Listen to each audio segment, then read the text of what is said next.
My channel পাঁচফোড়ন। সবাইকে পাঁচফোড়ন দেখার আমন্ত্রণ জানিয়ে শুরু করছি আজকের রান্নাবান্না। আজকে করেছি রান্না মশলাদার চিকেন, মশলা দিয়ে চিকেন করেছি। এই যে কেমন লাগছে দেখতে, খুবই সিম্পল রান্না।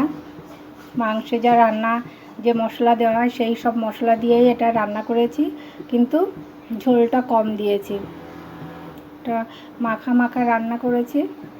কেমন লাগছে সবাই বাড়িতে এইভাবে ট্রাই করতে পারেন, ভালোই লাগবে।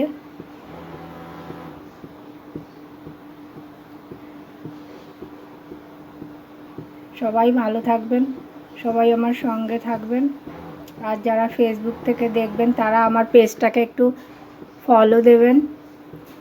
আর আমার নতুন যারা দেখছেন বন্ধুরা, তারা একটু সাবস্ক্রাইব করে আমার সঙ্গে থাকবেন। সবাইকে ধন্যবাদ জানাই ভিডিওটি দেখার জন্য। নমস্কার।